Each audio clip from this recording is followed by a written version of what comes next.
All right, so welcome. As Kathy said, I've done this a few times, but I did revamp it because things have changed.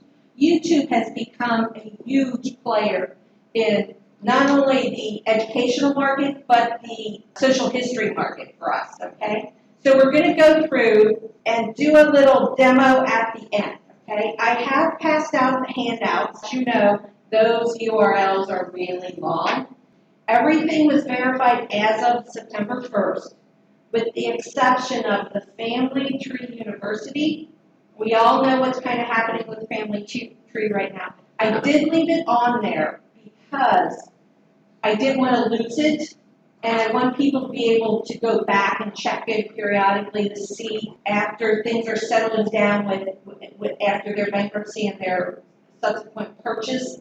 I think it's Yankee Publications did the purchase of them to see if they reactivate that or not. My guess is they probably will, but again, those things on the university, those were contracts between Family Tree and the presenter, so it could be that they just have to get contracts updated and they have to take it down until then. All right? The other plug I want to make is for this library here. It's only 4 miles from my house, but that's not why I chose this library. I chose this library because this library has the Hamilton County books, the books that we have published. So the Roman Catholic baptisms, 1850 to 1859. This is the reported court records, 1841, 1869. They have the burial records, and they have the cemetery books. Right? They are also open on Sunday, and they're one of the libraries that you can check out a laptop while you're here in the library. So if you get here and you want to go on the computer and the computers are full, you can actually check out a laptop with your library card. That's no problem. Currently, the cemetery books are not on the shelf because they're rearranging some things. So if you get here, they're not on the shelf, just go and ask at the desk. All the Hamilton County and all the reference books are in what I would call the opposite corner from where we are now. They are at the far east, northeast corner there. So in the handout, I've also included a book by Ann Senfeld. She has done Finding Your Ancestors Home, okay? So in the handout, I've given you links to where she has done some on this. It's on the last page. So she has a 2017, I believe it is, edition. This is the 13th, but I brought this one in case anybody's interested. If they are, let me know. Because I checked this one out, and I can return it, but I just wanted to have it in here so that we could all see it. All right? All right, so today's agenda, we're going to start with terminology and technology and terminology. We're going to do what to look for, what to avoid, how to find and how to search, scheduling, we're going to do questions, and then we're going to do live demos. Okay, we've got 4 live demos scheduled, so start it. What we're not going to cover is how to create or host Hangouts, podcasts, webinars, or YouTube videos. That is definitely not my area of expertise, and I have never done any of that. That's a whole nother session unto itself. Facebook and Facebook Live, we're not going to do that. The exception I will say is Facebook Live. A lot of things that are on Facebook Live turn into YouTube videos, so just kind of keep that in mind. And the ins and outs of the technology as far as, you know, how much bandwidth you need for this or for that. I have found that I had no problem watching a webinar at the library, at home, even at a restaurant without any trouble as far as for bandwidth goes. All right? So technology. That has enabled us to have our genealogy education like we have never had before, even 10, 20 years ago. Social media has opened up the field to experts from around the world. We can bring them into our home, our patio, our deck. We can even put them in our car. Now, 10 years ago, somebody said that you would be listening to a genealogy presentation in your car while you're on a ball field, while you're waiting for your kids to finish with practice. You would have laughed at them. That is possible today. Devices, computers, tablets, and phones. We can put all these webinars, podcasts, YouTube videos on each of these devices. For today's presentation purposes, when I say computer, I'm also talking tablets and phones, okay? I'm just kind of lump those together. So if I misspeak and say computer instead of device, everybody's together there, all right? So what's a Hangout? A Hangout is similar to a discussion group or a meeting. So think of a panel discussion, or maybe 10, 15 years ago, you called that a video conference call, all right? They're more interactive than a podcast or a webinar. Most use the Google Hangout app as the technology and the use that are. The flip side to that is Skype is also considered a Hangout. You typically don't think about that, so if you Skype your child while they're away at college, you're basically having a Hangout, all right? So a podcast. A podcast is an audio presentation. You're not going to get any video. It can be on a specific topic or a broad topic.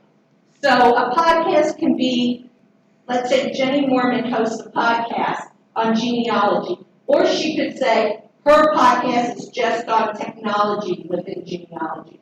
So again, it could be broad or specific. There are a few video podcasts out there, but they're very few and far between. The best way to think of a podcast is an old-time radio show. You know, if you sat around and listened to the radio and listened to those old-time radio shows, you would understand that. When I was a child, our TV broke, all right? And we went without a TV. I was approximately 10 years old. We went without a TV for a year. Okay? As a 10-year-old, no TV was tragic. But it was amazing how you got used to listening to the radio and anticipating certain things that came on. So think of a podcast as an old-time radio show. So a webinar. A webinar can be live or recorded. It's, again, you attend it with your device. You need typically the internet for it. It usually has picture slideshows. It can be interactive, meaning some webinars are set up that you can using technology, hold your hand up, and that you can ask the question and they can hear you. Most of the time, webinars are set up that you type your question in and they answer the questions at the end. Okay?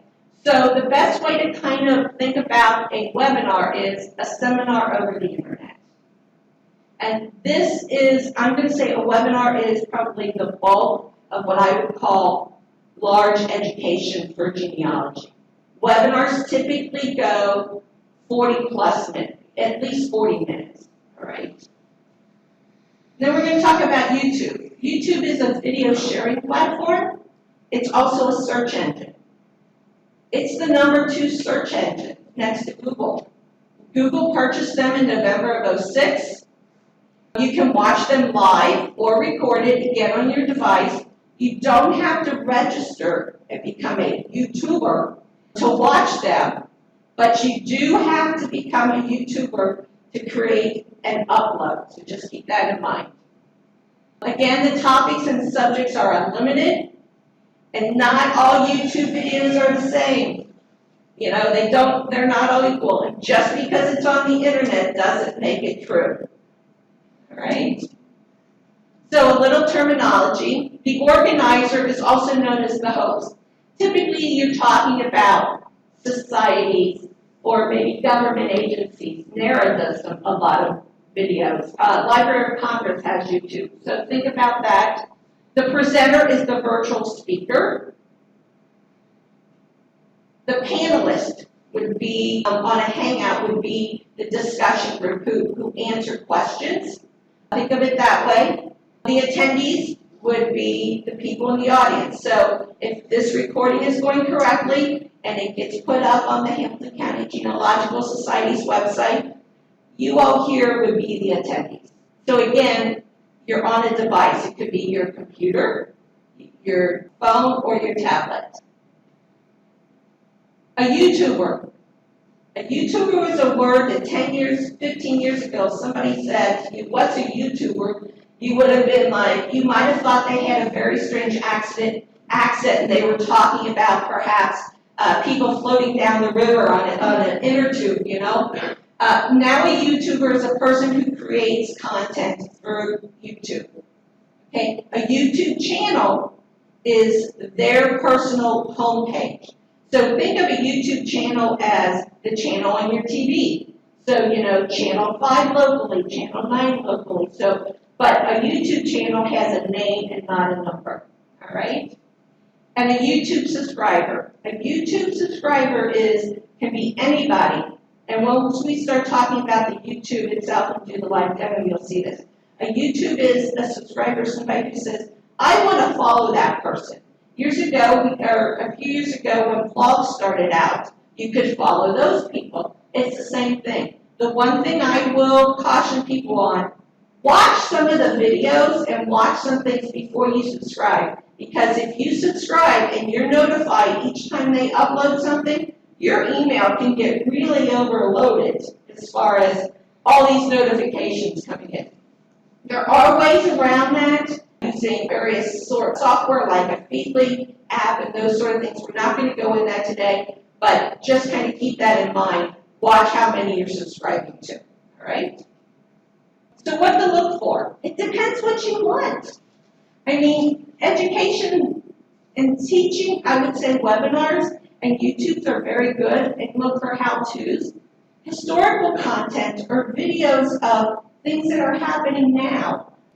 Think about it as far as what you want, what you're going to look for. So think about a DNA painter. You want to know how DNA painter works, okay? So are you looking at something now? Or do you want to look at something maybe that was recorded 6 months or 9 months or even a year ago? Also think about, maybe you're looking at historical parade video, all right? That is out there. In your handout, I've given you a link to the 1967 Mount Healthy Sesquicentennial video that's out there. It's about 45 minutes long. I live in Mount Healthy. I lived there at the time. I was there while it was happening.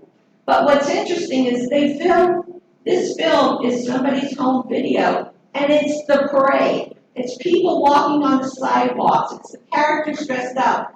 I see friends of mine, parents and grandparents. All right, I showed this to a friend of mine. She showed her nieces and nephews, their mom as a junior in high school in the drill team. All right, so kind of think of that, when you're looking at these things.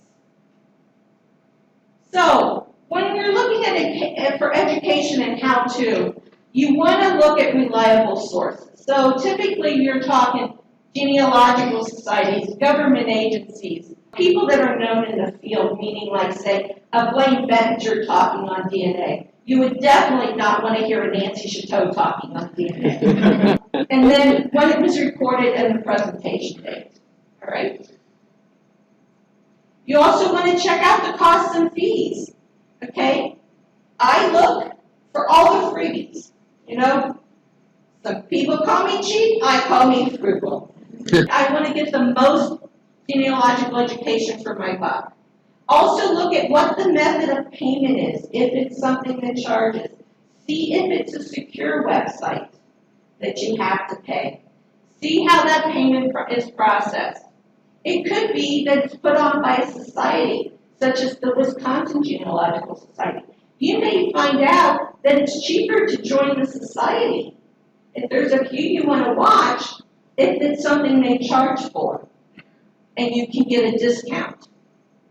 And again, look at the freebies. If there's a specific presenter or a topic, maybe you're just looking at the Wisconsin Society, but maybe you'll find out they presented for the Southern California group. And they're going to present that in 2 months, and that fits into your schedule better than the Wisconsin. So keep that in mind. Also look at the presenters themselves. A lot of times you're going to have national, regional speakers, and then subject matter experts. The quality of the presentation is going to be critical, because when you're watching this, realize you're watching it typically on a smaller screen and you're very focused. So you want to make sure that the video quality is good, the audio quality, the content, is it accurate?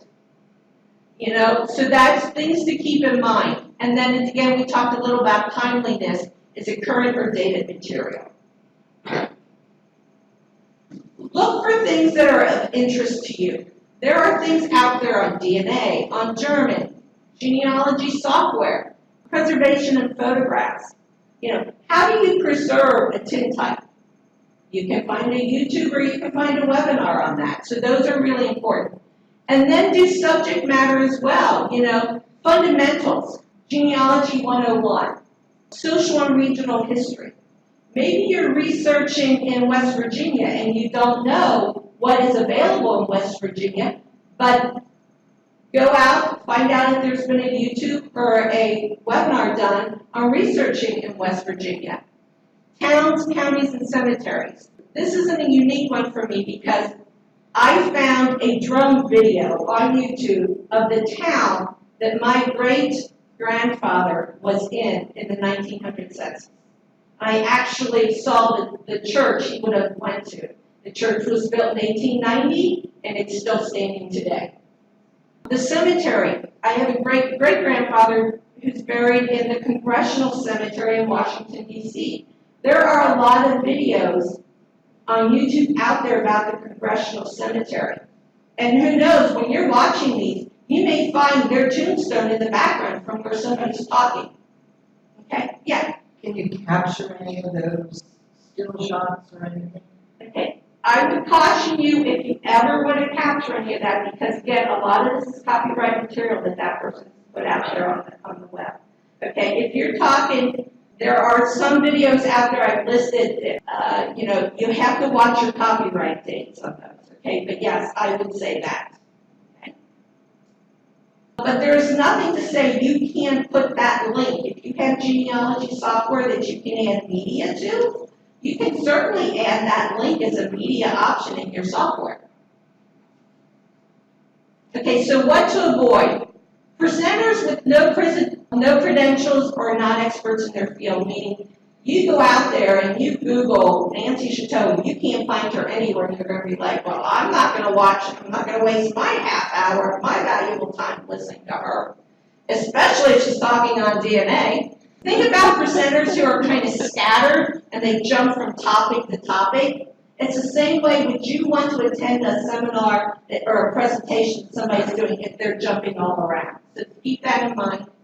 If they're badly produced, they have expensive fees. There are some out there who are very expensive. So keep those in mind. Unless it's something that you're just dying to see, I would really stay away from those.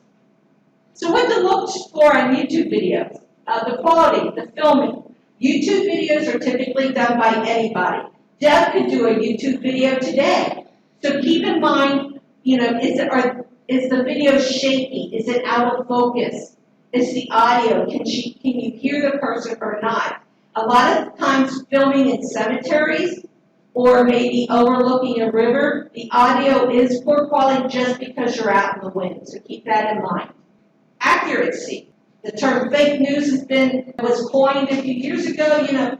25 years ago, you would not have known what fake news was. So keep that in mind. With technology today, you can make things look like they are there, but they are not. So keep the accuracy in mind. And then subscribers and likes. So on YouTube, if somebody has a lot of subscribers, you can like a video. So keep those in mind. That'll help you narrow things down. So your YouTube educational channels, some of the ones that are good that I would recommend, and again, this is my personal opinion, it's not the society's opinion. So Ancestry, Family Search, the BYU Family History Library, that's Brigham Young University. Family History Fanatics, Dear Myrtle has a lot out there. Ancestral Findings is done by Will Moneymaker, and he is local, he's out in Batavia.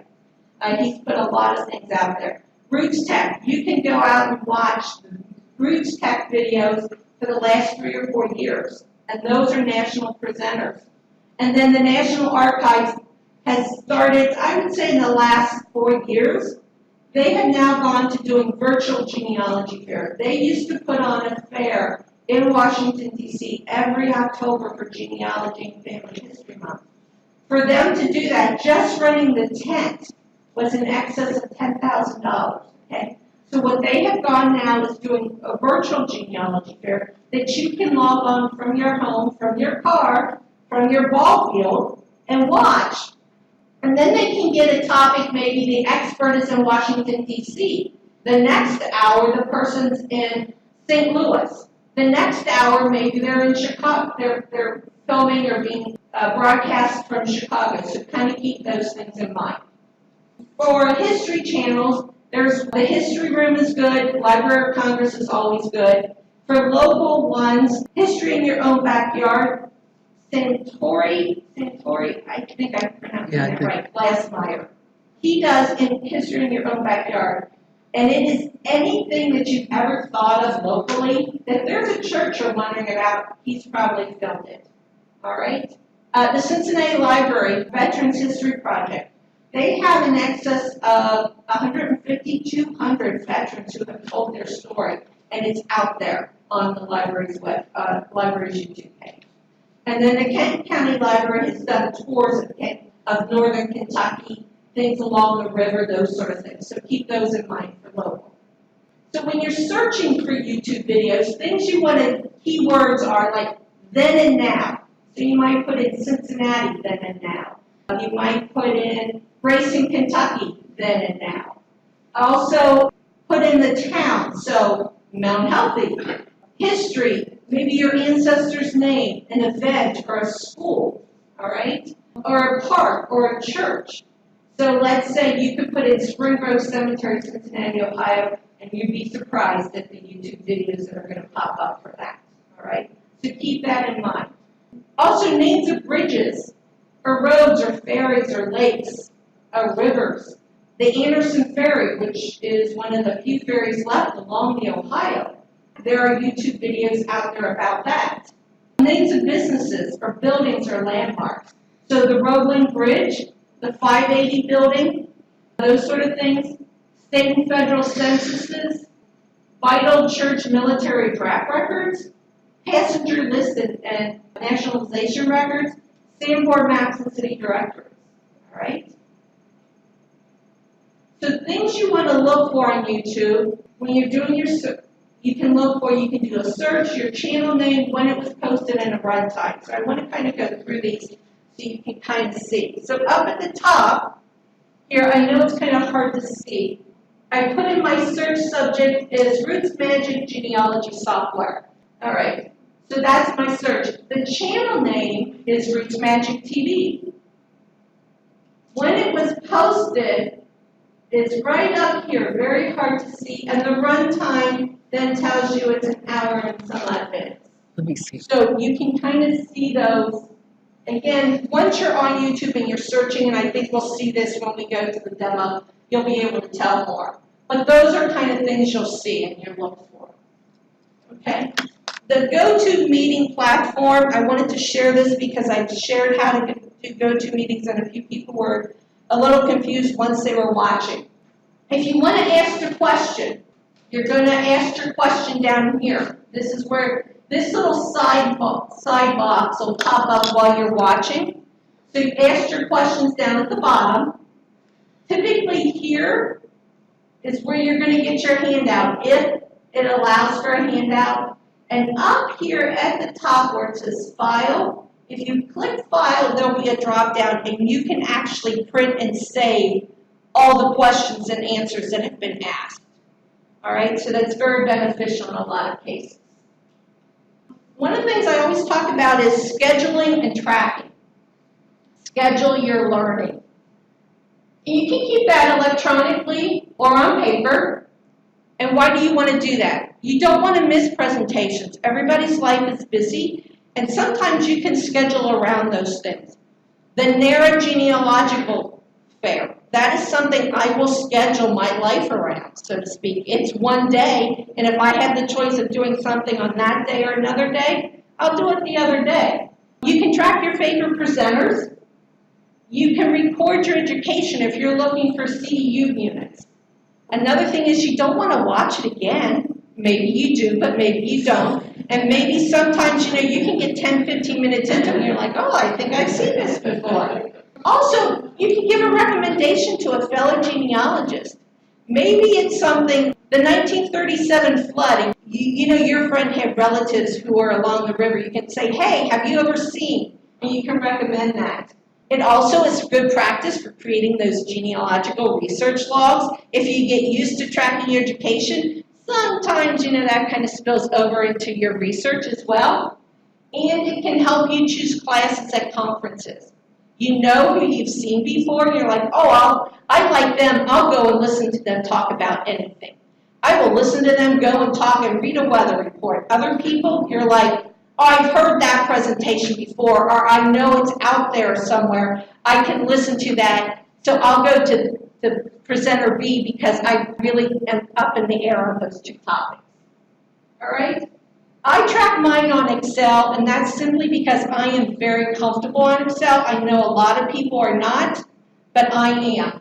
So I just have the day of the week, the date, what time it is, what the seminar name is, and who's presenting, who the sponsor is, and if I register or attend it, all right? So I keep track of that. Other things you might want to add, you might have your own rating system that you want to rate it. Or you might want to add a column that says, you've actually said, Deb might have said, send this to Jean and said, hey, I think you should watch it. So you might want to keep track of that. Mine is just very basic, all right?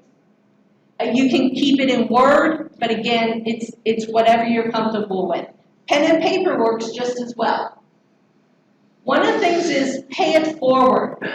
Most of these society webinars are free to watch live. You don't have to be a member to watch them live, and they allow you to do a printout. So consider making a donation towards their webinar cost, all right? They are putting that on for a member benefit, but again, you're enjoying it, so consider making a small donation to them. Or maybe you've watched a presenter and they have, whatever they have told you, or a repository where they have suggested has helped you with a brick wall. Maybe make a donation to that society in that presenter's name. I'm sure that presenter would be very thrilled to be notified of that. Okay, The first one we're going to talk about is the Hamilton County Genealogical Society. Okay, there are some that are paid, and meaning they're paid because they're behind the member wall. All right. So here's how you would get to those. And the first one we have is Intro to DNA by Kathy Reed. All right.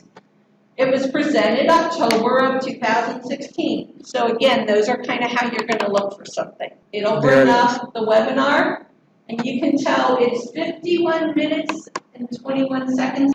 Researching the Roman Catholic Church Records by Jeff Herbert is a very good one, right? The Hamilton County website links to a blog calendar that aggregates a wide variety of genealogy webinars. To locate the calendar, click on Events and then choose Webinars. Can you believe that? So this is a Google Calendar where we link to Dear Myrtle and all that. Yeah. Link to Genia webinars, online meetings, and Hangouts. Yes. California. Southern California does a conference every year, and you can actually visit their conference remotely and listen to their presentations for free. Again, it's whichever presenter has given them rights. So there could be 6 sessions between 10 and 11. They choose which one you're going to see. But again, it's free to you, and you have not paid, nor have you flown. Southern California might not be a bad place to go, but you can do it for free. They do not have one in 2020. They just had their 50th one in 2029. They're usually either the last week in May, first week in June, but they will not be doing one in 2020, so just kind of keep that in mind. Wisconsin Genealogical Society. Okay. And it's WSGS.org. They're talking about their fall seminar, but on the side here, it tells you webinars, upcoming, previous, or system requirements. So let's talk about the upcoming ones. Most societies' websites are set up a little similar, so just kind of keep that in mind. Webinars will either be under webinars or events, usually on the left-hand side. This is Michael Strauss. He was actually here last year and did a presentation for us. He's talking about the railroad, your ancestors in the railroad, okay? That presentation is going to be Tuesday, September 17th. You're going to say, well, okay, that's fine. How do I register? You're going to register by clicking on register. So if you want to click that. Okay. All right. They ask a few questions. First name and last name and your email address. They don't want to know the name of your firstborn child or anything else. That's pretty much all the information they'll ask. Some societies will ask your location, meaning Cincinnati, Ohio. And they do that so they can kind of say, our webinars reach 48 states. Our webinars reached 40 states and 6 different countries, all right? You just fill that in, you would hit register, and there you go. You will get an email back, probably within 5 minutes. Save that. It will have a link. I always recommend if the webinar starts, this one starts at 8 o'clock at night, I always recommend logging in about 15 minutes ahead of time, because realize you might think this topic is important, but you don't know how many other people think it's important. And this is across the entire country, and let's face it, it's across the entire world, all right? So keep that in mind. I always go 15 minutes ahead of time just to get my seats. Because Even earlier. just because you've registered does not guarantee you a seat. Just keep that in So mind. it's limited seating. It's limited seating. Most societies have seating for 500, okay? And you think that's a lot. But if you think about 50 states, 10 people from a state. If you think about the world, depending upon the topic, if it's DNA, that is definitely a worldwide subject. If it's migration from Ireland, you might have a lot of people in Ireland who are also interested in that and how the migration patterns work, right? The one thing I will tell you, the Illinois Society, their webinars are extremely popular. One, because that's a large society, and 2, the topics they have and the presenters they have. That one is one that Illinois is one you might want to go to maybe 20 minutes. You can always kind of look other things on the web while you've just reserved your space and basically sitting in the audience waiting for it to start. All right? So we're going to go to the next one. The next one's on the same page. It's Amy Johnson Pro. And the reason why we're going to do Amy's is a podcast. So I'm kind of giving you the various ways things work, okay? Amy has created her Generations Cafe Circle podcast. All right? Podcast. There you go. It's right across the top banner. Second one across the top. So, if you scroll down, they will list all her podcasts. And you can read or you can listen, right? Which is kind of nice, the YouTubers who have created this in the fact that they have given you a transcript, all right? So let's say you're listening, you're like, what did they say? You can actually go to the transcript and listen to that. Ancestral Findings will do the same thing. And as you can see, there are various and sundry topics, anything that you can imagine she has. Right. Any questions so far? If there's a fee for one, You'll find out very quickly. Yeah. Yes. Does the speed of your internet make a difference? The speed of your internet will make a difference. The thing that'll happen is you might get something called buffering, meaning that you'll scrolls. Yeah, it's kind of like a scroll. You'll see your cursor's timing, and then it'll pick back up. Again, most of the time you don't have a problem. The one thing I have found that if you see it scrolling, as soon as it comes up, if you wait another second or two and then click back to start your play again, it will give it enough time that you won't have a buffer through the rest of it.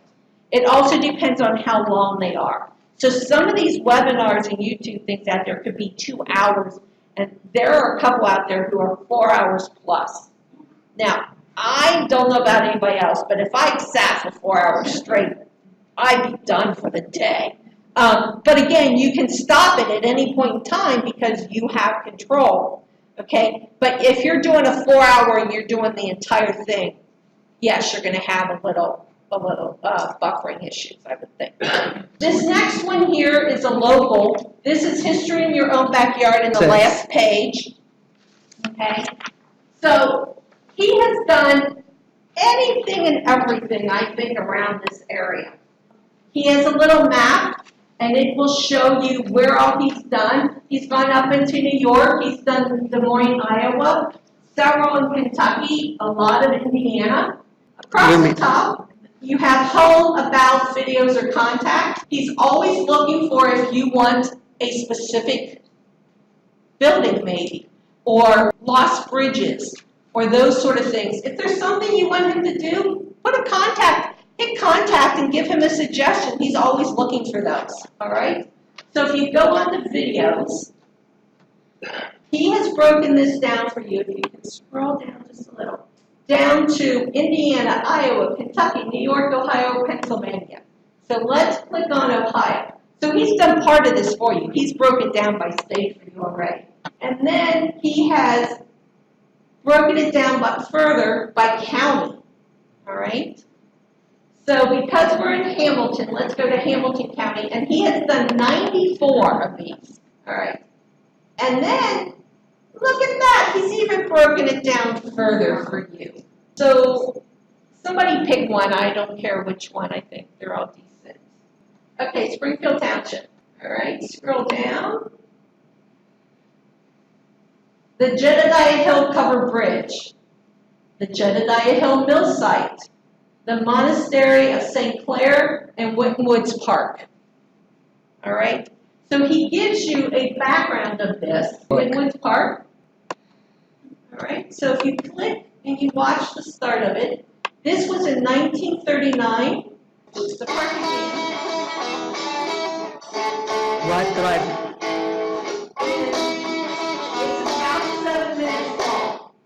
He does music. He does musical interludes, preludes. Yes. So, but what's interesting about what he does is the person who's narrating, you never know who you're going to get. Okay, he uses various people. I don't know how he selects people. He may use a college to get interns who are in their broadcasting programs or one of the technical schools. I don't know this. But you never know who the person's going to be, which I find interesting because maybe the person that you listened to on the Witten Woods, you really did like that voice. And let's be honest, some people's voice you just don't like.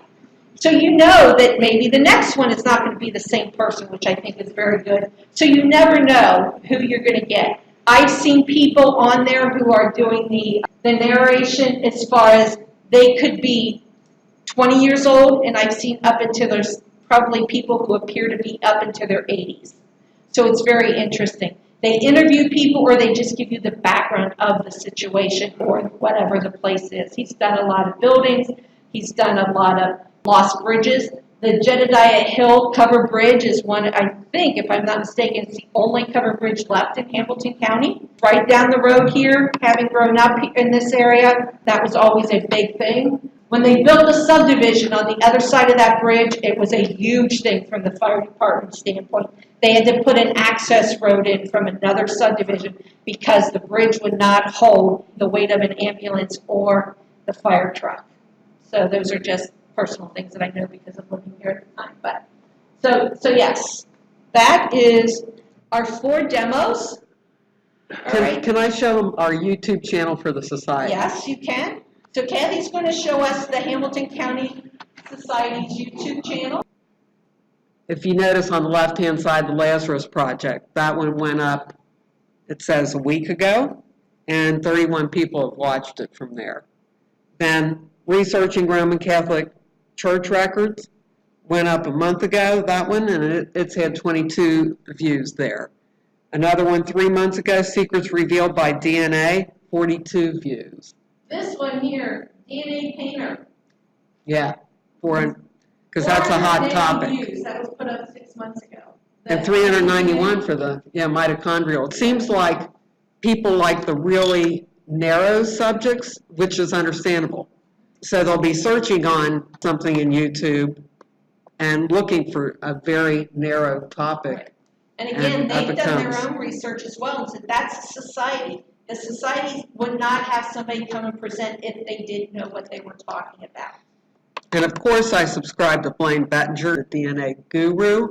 What amazes me is all the ones he puts topic by topic up there free of charge. If you hit the bell on the side, That's your notification. that'll give you your notification. I typically am not a big subscriber. I typically know who I like to go out and watch, and I kind of just keep checking in to see what they've done. And again, most of the YouTubes are under half an hour. So for an hour, you can sit, and some of them are only 10 minutes long, so you might be able to get 5 or 6 in that time. No? Okay, so here's your challenge for the week, for the upcoming week. Go and watch either a webinar or a YouTube video, all right? If you've signed up for the handout, I guarantee you I will send that email today. If you do not receive an email from me, you have my email address. Send me an email and say, hey, I didn't get anything. I will respond tomorrow, okay? So that's your challenge for the week. Go home. On your way home in the car, I don't suggest watching things in the car. There are people who do. I am not one of those people. And I'm also not one of those people who will listen to a podcast if I'm the driver of the car. It is not unheard of, though, for me to be on a car ride and do a podcast if there's other people in the vehicle. All right? So any questions? No? Well, I hope this was beneficial today. And that is all I had for today. Thank you, that was great. Thank you for coming out.